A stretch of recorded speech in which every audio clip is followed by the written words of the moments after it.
আজকের দিনটা আমাদের জন্য একটা সংবাদপত্র জগতের জন্য, বাংলাদেশের সংবাদপত্র জগতের জন্য একটা ইম্পর্টেন্ট দিন বই কি।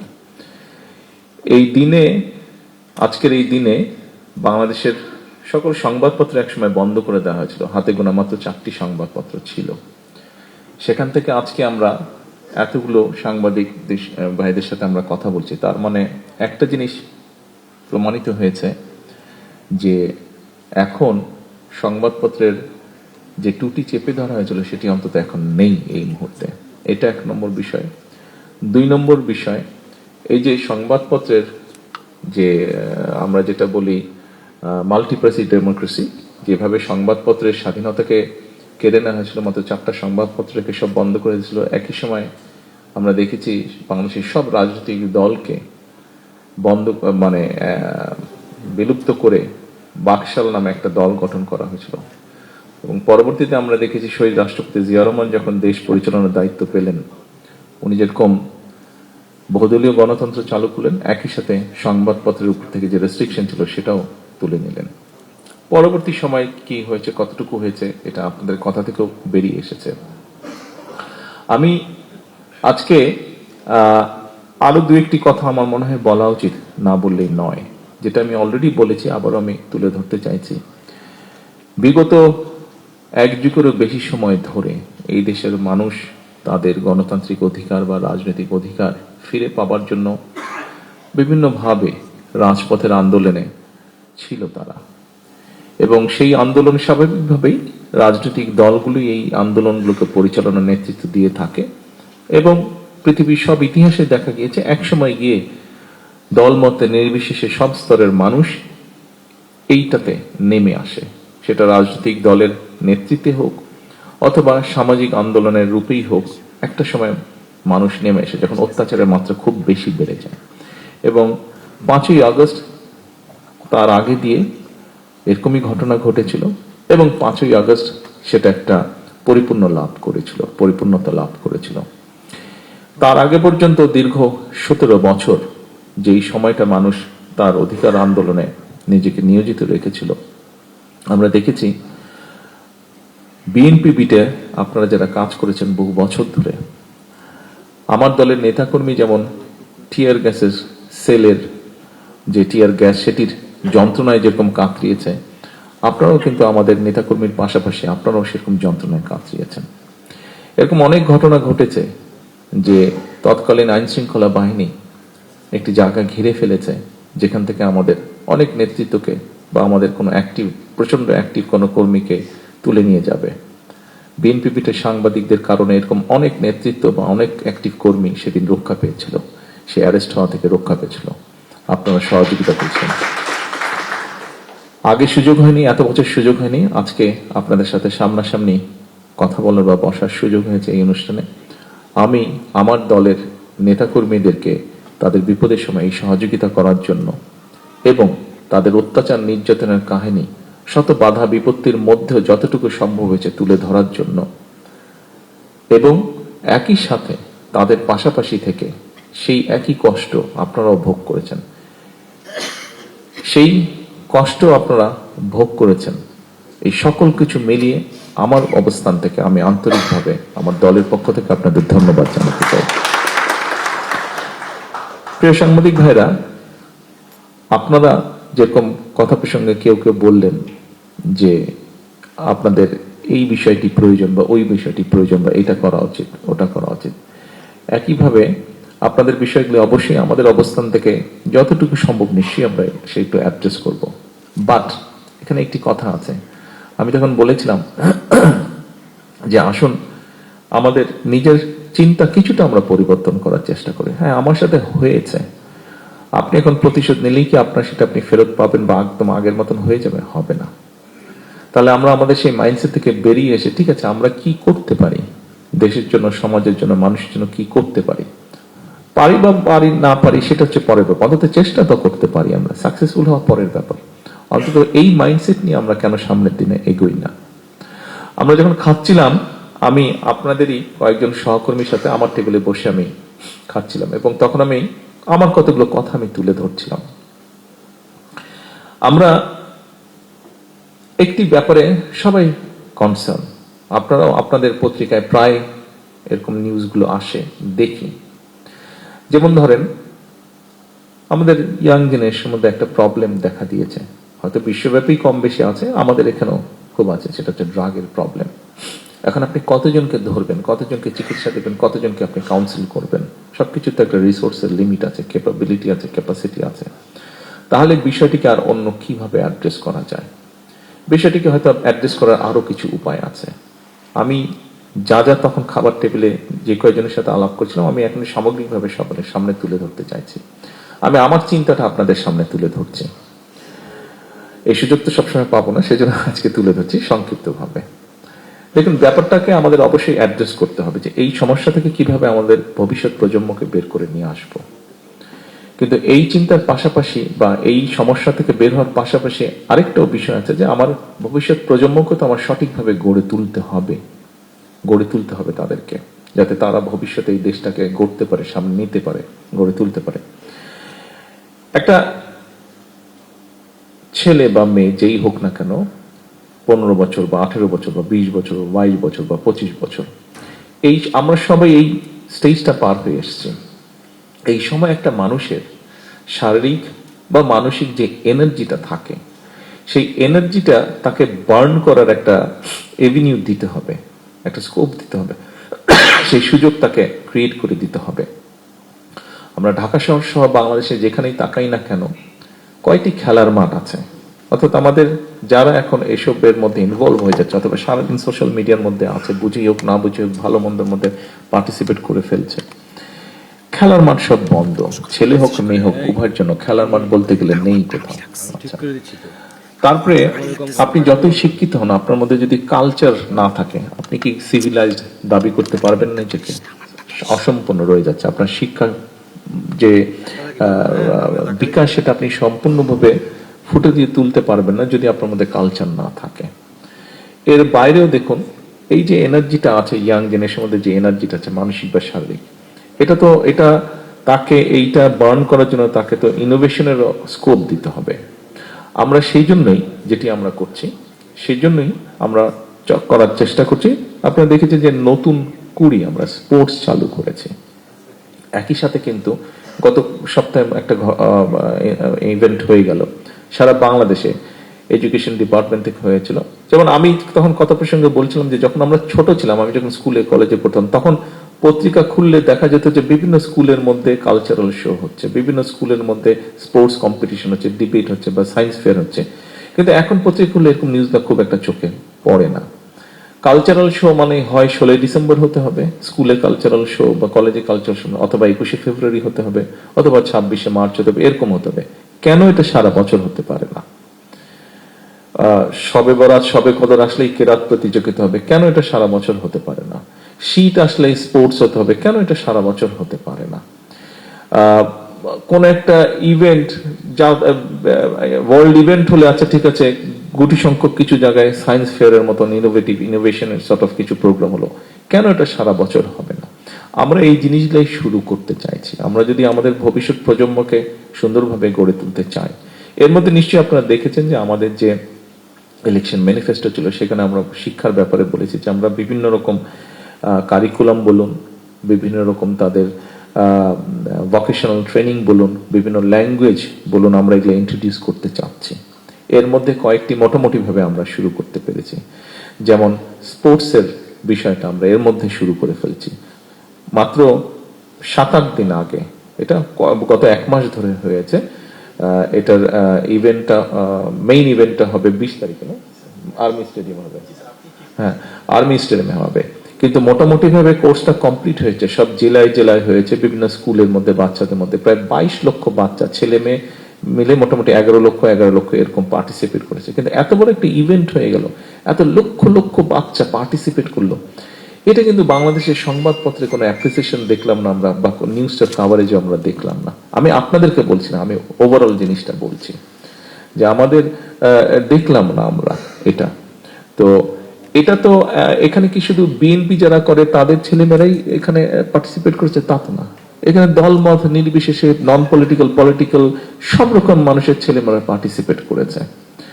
2 দিন আগে ঢাকা জেলাটায় আমার স্ত্রী গিয়েছিলেন একটা ইনোভেশন প্রোগ্রাম যেটাকে নাম দেওয়া হয়েছে। বাচ্চারা বিভিন্ন সারা দেশ থেকে হচ্ছে, এখন জেলা পর্যায়ের হচ্ছে, তারপরে বিভাগীয়টা হবে না, বিভাগীয়টা এর মধ্যে হবে 28 তারিখে মেইন ইভেন্টটা ন্যাশনাল যেটা হবে এটা এখানেই হবে, চিন্ময়তীতে হবে। ইনোভেশন, আমাদের বাচ্চারা কে কি চিন্তা করছে, কে কি ইনোভেট করতে পারে এরকম নিয়ে, অর্থাৎ সোজা হিসাব সায়েন্স ফেয়ার বলতে যেটা, এই জিনিসটা হচ্ছে। কিন্তু জেলা পর্যায়ে পর্যন্ত থানা টানা শেষ করে জেলা পর্যায়ে এখন চলছে। এটারও তেমন কোনো নিউজ দেখলাম না, শুধু আমার ওয়াইফ গিয়েছিল বলে ওই নিউজটা কভার হয়েছে, অন্যগুলা আসলো না। তো তাহলে আমরা কি নিউজ কভার করছি? আমরা বাচ্চাদের স্পোর্টস এর নিউজ কভার করছি না, আমরা বাচ্চাদের ইনোভেশন যেটা ইনোভেটিভ প্রোগ্রাম হচ্ছে সেটা আমরা কভার করছি না, আমরা তাহলে কি কভার করছি? এই বিষয়টা বোধহয় আমাদেরকে চিন্তা করা উচিত। অর্থাৎ যারা আগামীতে আমাদের যারা ভবিষ্যৎ, তাদেরকে আমরা উৎসাহ দিচ্ছি না, তাদেরকে আমরা প্যাট্রোনাইজ করছি না, তাদের ভালো কথাটা আমরা তুলে ধরছি না, তাহলে আমরা কি করছি? এই বিষয়টা বোধহয় একটু আমাদের সবাইকে নতুন করে চিন্তা করা উচিত। হ্যাঁ, আমরা তো রাস্তাঘাট বানাবো, অন্যান্য কাজও করবো আমরা, কিন্তু এই বিষয়গুলো, যেমন এখানে আমাদের তথ্যমন্ত্রী আছেন, সরকার গঠন করার কয়েকদিন পরেই আমি ওনাকে ডেকেছি। আমি ওনাকে ডেকে বললাম, দেখুন 17 বছর পরে দেশে আসার পরে একটি জিনিস খুব, এবং এটা আমি আজকে লাঞ্চের টেবিলেও আমি আলাপ করলাম, আসার পরে আমার কাছে এতদিন তো বাইরে থেকে সোশ্যাল মিডিয়া দেখে আমার কাছে মনে হচ্ছিল, বাট আসার পরে জিনিসটা আমার কাছে মনে হচ্ছে, আমার কাছে দেখুন আমরা সকলে যখন ছোট ছিলাম, আমাদের বয়স যখন 15-16 বছর ছিল, 18 বছর ছিল, আমাদের বিহেভিয়ারটা বোধহয় একটু অন্যরকম ছিল। এখন যারা নিউ জেনারেশন, আমরা বোধহয় আরো একটু ডিসেন্ট বা সোবার বা এরকম কিছু ছিলাম, আরো সফট ছিলাম বোধহয় আমরা। সফট ওয়ার্ডটা বোধহয় মোর অ্যাপ্রোপ্রিয়েট হবে, আমরা বোধহয় আরো একটু সফট ছিলাম। অন্য কারোর সাথে যখন আমরা কথা বলতাম তখন বোধহয় আর একটু সফট ছিলাম, বাট এখন মনে হচ্ছে জিনিসটা বোধহয় একটু ডিফারেন্ট। অর্থাৎ সোজা হিসাব ভ্যালুজ, আমাদের কতগুলো সোশ্যাল ভ্যালুজ, আমাদের কতগুলো রিলিজিয়াস ভ্যালুজ আমার কাছে মনে হয় ইয়াং জেনারেশন মধ্যে একটু বোধহয় ঘাটতি আছে। তাই বললাম যে এটা স্কুল লেভেল থেকে কিভাবে আমরা চালু করতে পারি, কিভাবে আমরা এটা অ্যাড ক্যাম্পেইন আমরা করতে পারি, কিভাবে এই ভ্যালুজ গুলো আমরা ফিরিয়ে নিয়ে আসতে পারি। আশ্চর্য ব্যাপার, একটা মানুষকে গাছের সাথে বেঁধে পিটিয়ে মারছে, অথচ 10 জন মিলে সেটাকে রেকর্ড করছে, মোবাইলে ফেসবুকে রেকর্ড করছে। অস্বাভাবিক একটা ব্যাপার এটা। একটা জীবকে, কুকুরকে পিটিয়ে মারছে, সবাই মিলে রেকর্ড করছে, সেটা একজন পিটিয়ে মারছে সবাই মিলে, এটা একটা অস্বাভাবিক ব্যাপার। আমার কাছে অস্বাভাবিক লাগছে, আমি জানি না আপনাদের কাছে অস্বাভাবিক লাগছে কিনা। এটা কেন একটা জীবকে মেরে ফেলছি আমরা, গাছ কেটে ফেলছে, তাকে সবাই দেখছে, কেউ প্রতিবাদ করছে না, গাছগুলা কেন কেটে ফেলছো? সো এই জায়গাগুলো তো বোধহয় আমাদের অ্যাড্রেস করতে হবে। আমরা বলি আমরা সুন্দর ভবিষ্যৎ চাইছি, আমরা বলি আমাদের ভবিষ্যৎ প্রজন্মদেরকে ভালো করে মানুষ করে গড়ে তুলতে হবে, আমরা শুধু এন্ড অফ দ্য ইয়ার আমরা একটা সার্টিফিকেট দিয়ে দিলেই কি সে মানুষ হয়ে গেল? পরীক্ষায় পাশ করলো, নাম্বার পেলো, ঠিক আছে, মানুষ হয়ে গেল সে? আমাদের তো তাদেরকে অন্য জিনিসও দিতে হবে। আমি আপনাদের কাছে যেটা চাইছি, আমি আপনাদের, হ্যাঁ আমাদের ব্রিজ হবে, কালাভার্ট হবে, স্কুল হবে, কলেজ হবে, সবকিছু হবে, সেগুলো তো হবে। সেগুলো যখন আমি যাব, মন্ত্রী সাহেবরা যাবে, ওপেনিং হবে, নিউজ আসবে, টিভিতে আসবে, কিন্তু এর বাইরে যেই বিষয়গুলো আছে, এর বাইরে যেই কাজগুলো করতে চাইছি, আমরা ফ্যামিলি কার্ড দিতে চাইছি। সবাই বলছে এটা তো বাজিমাত প্রোগ্রাম। হ্যাঁ, বাজিমাত প্রোগ্রাম, ঠিক আছে, আপনি রাজনৈতিক দৃষ্টিকোণ থেকে সেটাকে বাজিমাত ধরতে পারেন, বাট আপনি একটা জিনিস চিন্তা করে দেখুন, আমরা একটা রিসার্চ করে পেয়েছি। এই যে মাহাদি আমিন বসেছে, মাহাদি আমিন আর আমি এই ফ্যামিলি কার্ড নিয়ে 2012 সাল থেকে, 11 সাল থেকে কাজ করছি, কিন্তু এই ফ্যামিলি কার্ড আমরা রিসার্চ করেছি। এটার উপরে রিসার্চ করে দেখা গিয়েছে যে আপনি যদি ফ্যামিলি কার্ডে আমরা যে টাকাটা দিচ্ছি, এটা যদি আপনি একজন পুরুষ মানুষের হাতে দেন, ও কিন্তু যেই মাসে ও টাকাটা পাবে, 1 সপ্তাহের মধ্যে টাকাটা খরচ হয়ে যাবে। ওই যে বিকালবেলা আড্ডায় বসবে মোড়ের দোকানে, চা বিস্কুট খাবে, এই চা দাও ওকে 5টা, এই ওকে কেক দাও, ওটা নাই, 2500 টাকা নেই।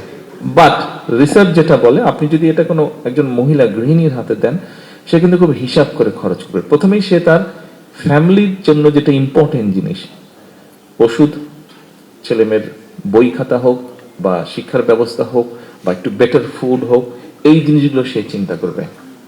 তারপরে যখন আস্তে আস্তে যে কোনো মানুষের, আপনি নিজেকে দিয়ে চিন্তা করে দেখেন, আপনি যখন প্রথম বেতন পেয়েছেন, আপনার মনে হচ্ছে এটা কিনবো, সেটা কিনবো, ওটা কিনবো, বাট একসময় কিন্তু আপনার ডিমান্ডটা কমে আসে, কিন্তু তখন কিন্তু আস্তে আস্তে আপনি সেভিং করেন।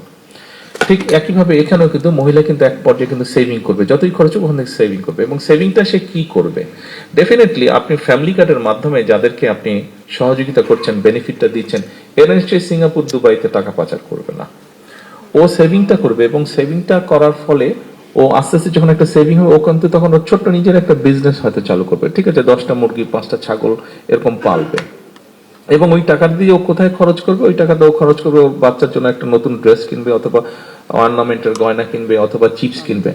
আপনি দেখুন ড্রেসটা যে সে কিনছে, সে কি কোনো ব্র্যান্ডেড ড্রেস কিনছে? না, ও কাপড় সেটাই কিনছে যেটা local factory, local garment industry তৈরি করছে। ও চিপস কি কোনো মার্কস স্পেন্সারের চিপস কিনছে? না, ও লোকাল প্রাণ কোম্পানি অর্থাৎ দেশীয় কোম্পানির চিপস কে ও কিনছে।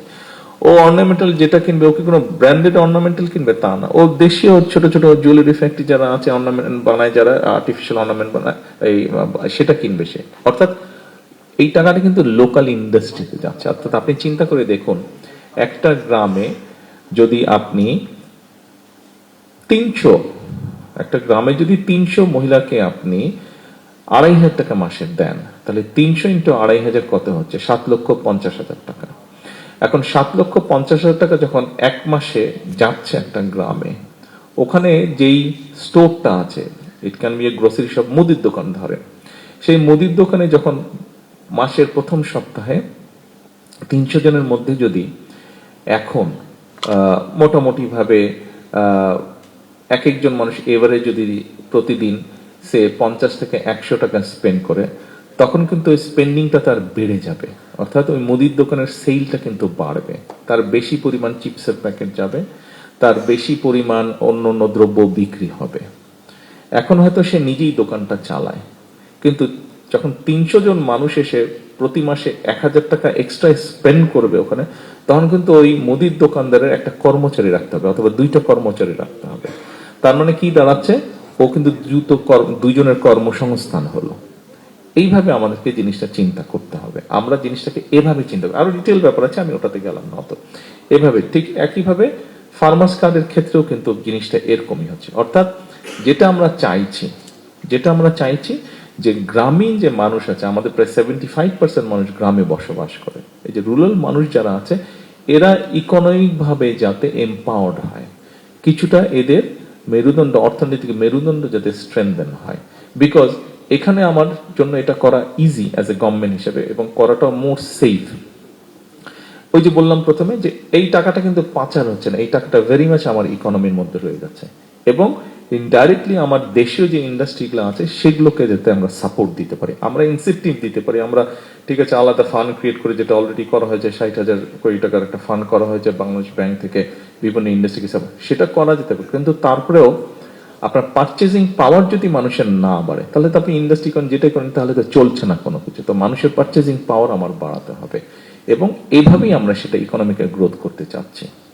তো এখন ফ্যামিলি কার্ড আমরা প্রথমে ঠিক করেছিলাম যে কোন ধরনের মানুষ পাবে। পরে আমরা চিন্তা করে দেখলাম যে না, আমরা যদি শুধু সিলেক্ট করে দিই যে কোন ক্যাটাগরির মানুষ পাবে, তাহলে এখানে একটা কারাপশনের পসিবিলিটি রয়ে যায়, যেটা আমাদের দেশে হয়। এটা সেই জন্য আমরা তখন ঠিক করলাম যে এটা আমরা ইউনিভার্সাল করে দেবো। একজন কৃষকের স্ত্রী, একজন মুদির দোকানের স্ত্রী, একজন স্কুল মাস্টারের স্ত্রী, একজন মসজিদের মক্তবের একজন শিক্ষক, তার স্ত্রী যেমন পাবে, আমার স্ত্রী পাবে, আপনাদের সকলের স্ত্রী পাবে। বাট 2,500 টাকা না হলেও আমাদের মোটামুটি অনেকের আমাদের প্রয়োজন নেই আমাদের স্ত্রীদের 2,500 টাকা। আমরা এটা ডিক্লাইন করব, আমরা এটা নিব না, আমরা স্টেটকে টাকাটা ফেরত দিয়ে দেব। বাংলাদেশে প্লাস মাইনাস 4 কোটির মতন ফ্যামিলি আছে। আমরা 4 কোটি ফ্যামিলির যে ওয়াইফরা আছেন, 4 কোটিকেই আমরা ইনশাল্লাহ দেওয়ার চেষ্টা করব।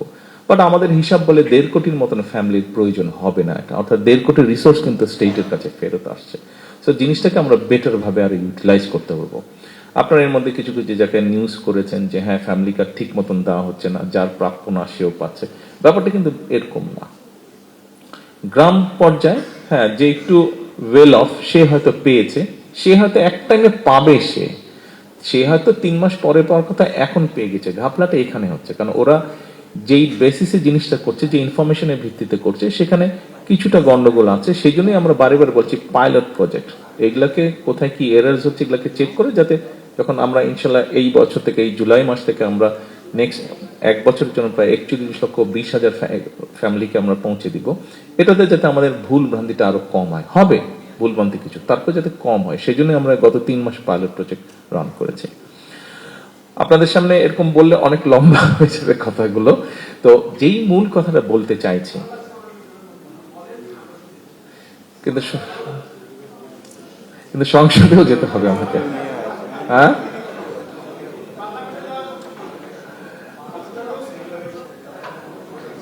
ট্রু। আচ্ছা, আপনারা যদি এই বাজেটটা খেয়াল করে দেখেন, দেখুন এই বাজেটের মধ্যে আপনারা নিশ্চয়ই খেয়াল করেছেন যে অনেকগুলো প্রোডাক্ট, অনেকে বলেছে এই ইন্ডাস্ট্রির উপরে ট্যাক্স বাড়িয়ে দিয়েছে, ওই ইন্ডাস্ট্রির উপরে প্রোডাক্টের উপরে ট্যাক্স বাড়িয়ে দিয়েছে। আমরা কার্টেল করেছি অনেক, বাট কিছু কিছু প্রোডাক্টের ট্যাক্স বেড়েছে। আপনি খুব মাইনরলি প্রত্যেকটা আইটেমে গো থ্রু করে দেখবেন আমরা সেগুলোর উপরে ট্যাক্স বাড়িয়েছি যেইটা সিমিলার প্রোডাক্ট দেশে প্রডিউস হচ্ছে। দেশে যেই প্রোডাক্টের মিলটা আছে ওইটাকে প্রোটেক্ট করার জন্য ইম্পোর্টটার উপরে আমরা ট্যাক্স বাড়িয়ে দিয়েছি, এটাই আমরা করেছি। তো এরকম অনেকগুলো কাজ আমরা করছি। তা আমরা যে 6 লক্ষের মতন গাছ কেটে ফেলা হয়েছে, আপনি জাস্ট চিন্তা করেন 6 লক্ষ গাছ ছিল না, এবং এর মধ্যে অনেক মাদার ট্রি যেগুলার বয়স 50, 60, 70 বছর হয়ে গেছে বা আরো বেশি হতে পারে, এরকম হাজার হাজার গাছ কেটে ফেলা হয়েছে। একটা বিষয় আমি যেহেতু আপনাদের সাথে কথা বলছি, একটা জিনিস আমি খুব মিস করি, এত বছর যে লন্ডনে ছিলাম একটা জিনিস খুব মিস করি। আমি যেই পাড়াটায় ছিলাম সেই পাড়াটাতে কক্সবাজার যাওয়ার পথে যেরকম বড় বড় গর্জন গাছ দেখেন না, ওই পাড়াটাতে এরকম অনেক বড় বড় গাছ। আপনাদের বোধহয় অনেকের সাথে পরিচয় আছে, মাসুদ নামে একটা ছেলে আম্মার সাথে থাকতো, মাসুদ বোধহয় অনেকে আপনারা চেনেন। তো একদিন আম্মা কথা বলবেন আমার সাথে, তো মাসুদ ফোন দিয়েছে। আমি তখন কে জানি এসেছিল আমার বাসার কাছে, আমরা যে পাড়া থাকতাম ওখানে একটা হোটেল ছিল, আমি ওখানে বসতাম ঢাকা থেকে যদি কেউ দেখা করতে যেত। তো আমি হেঁটে আসছি, ও যখন কল দিল ভিডিও কল, তো আমি ধরলাম। তো আমি বললাম যে ঠিক আছে 10 মিনিট পরে করো, আমার আর 10 মিনিট লাগবে হেঁটে যেতে। আমি নর্মালি ওখান থেকে হেঁটে যাওয়া আসা করতাম, হেঁটে গেলে 15 মিনিট, আসতে আবার 15 মিনিট, হাফ এন আওয়ার হাঁটা হতো। তো দেখে হঠাৎ আমাকে, স্যার আপনারা কি গ্রামে থাকেন নাকি? আমরা কেন? বলে এই যে এত গাছপালা। ও বলছে শহরের মধ্যে থেকে দালান কোঠা হবে, লন্ডন মানে দালান কোঠা, সুন্দর সুন্দর বিল্ডিং। আমি বলছি না, এটা শহর থেকে একটু দূরে, বাট ভেরি মাচ টাউন এটা। তো এখন আমি খুব মিস করি ওই গাছগুলো, বিশাল বিশাল সব গাছ, খুব ভালো লাগতো আমার। আর সামারে, এখন তো সামার আসছে, তো বিভিন্ন আমাদের দেশে কোকিলের মতন একটা পাখি ছিল, তো একটা ডাক দিলে আরেকটা ডাক দিত, বিকালের দিকে আরেকটা ডাক দিত। মাঝে মাঝে আমি ওদের ওই গান শোনার জন্যই হাঁটতাম, যেদিন কাজ থাকতো না গান শোনার জন্য আমি হাঁটতাম। একটা ডাকে আরেকটা ডাকে আরেকটা ডাকে, মানে ইকোর মতন হচ্ছে পাখিগুলোর ডাক, খুব সুন্দর লাগতো, খুব মিস করি আমি। তা আমি যখন ওটা দেখলাম, ওর কাছ থেকে শুনলাম, মোস্তফার কাছ থেকে, আসলে আমার কাছে খুব খারাপ লেগেছে। আরেকদিন আমি দেখলাম একটা নিউজ যে আপনার মেরিন ড্রাইভ, ওটার মধ্যে এক্সটেনশন হবে কক্সবাজারে, 3000 গাছ কাটা করবে। তা আমি তখন আমাদের যে রোড কমিশন মিনিস্টার রবি, ওনাকে বললাম যে আপনি একটু যান, গিয়ে সাবজেক্টটা দেখেন, 3000 গাছ কেটে ফেলবে কেন? আর কোনো উপায় নেই, এত বড় বড় ইঞ্জিনিয়ার, নিশ্চয়ই একটা উপায় বের করা যাবে। তো পরে গিয়ে বোধহয় অ্যালাইনমেন্টটা একটু বোধহয় 3 ফিট না কত ফিট সরিয়েছে, 3000 গাছ বেঁচে গেছে। উদ্দেশ্য আপনাদের কাছে যেটা, আমার অ্যাপিলটা আপনাদের কাছে যেটা, আমরা কিন্তু সবাই পারি এরকম করতে, আপনারা আমাকে সাহায্য করতে পারেন এই কাজগুলো করতে, আমি আছি আপনাদের। কতটুকু পারবো বলতে পারবো না। যেই সাংবাদিকটা মোস্তফা যেমন ওটা করেছে, আমি ওকে বললাম যে ঠিক আছে, ওখানে গাছ কেটেছে, আমি ওখান থেকে আমাদের অফিসিয়াল যে বৃক্ষরোপণ অভিযান, আমি ওখান থেকেই শুরু করব। তো সেই জন্যই আমি 2000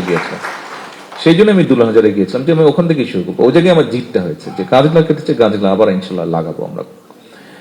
তো অর্থাৎ হচ্ছে যে আপনারা আমাকে এরকম অনেক সাহায্য করতে পারেন এই বিষয়গুলো, এরকম বিষয়গুলো শুধু সরকার একা পারবে না, আপনারা যদি, সেই জন্যই আমি তখন কলল ভাই যেটা বললেন যে শত্রুতা আছে, নাহলে আমি তো ভবিষ্যৎ জানি না। তবে ব্যাপারটা হচ্ছে আপনার সহযোগিতা তো আমার লাগবে, আপনার সহযোগিতা না পেলে তো আমি বুঝতে পারবো না জিনিসটা। সহযোগিতা পেলেই অন্তত বুঝতে পারবো যে কাজটা ভালো হচ্ছে না খারাপ হচ্ছে, অথবা ভালো কাজের পথটা আপনাকেও দেখাতে হবে, আমি দেখবো আমার মতন করে, আপনাকেও দেখাতে হবে। অর্থাৎ আমাদের প্রত্যেককে এগিয়ে আসতে হবে। এই সহযোগিতাটা আমি আপনাদের কাছে চাইছি। আপনাদের কাছে আজকের এই অনুষ্ঠানে আমার যে অ্যাপিলটা, অর্থাৎ আমাকে যদি আপনারা হেল্প করেন, আমার জন্য কাজটা করতে অনেকটা ইজি হবে। আমাদেরকে আমাদের পরিবেশটা বাঁচাতে হবে, আমাদেরকে আমাদের ভবিষ্যৎ প্রজন্মকে বাঁচাতে হবে, আমাদের সন্তানদেরকে, আমাদেরকে যেভাবে হোক তাদেরকে আমাদের রাইট ট্র্যাকে রাখতে হবে। সেটা শিক্ষার মাধ্যমে হোক, সেটা কালচারের মাধ্যমে হোক, সেটা স্পোর্টসের মাধ্যমে হোক, সেটা মানবিক, সামাজিক, ধর্মীয় মূল্যবোধগুলো তাদের মাঝে দেওয়ার মাধ্যমে হোক। আজকে এই পর্যন্ত রাখি। আপনাদের কাছে এতটুকু অ্যাপিল জানিয়ে আজকে শেষ করছি। ইনশাল্লাহ আবার দেখা হবে, কথা হবে। আসসালামু আলাইকুম।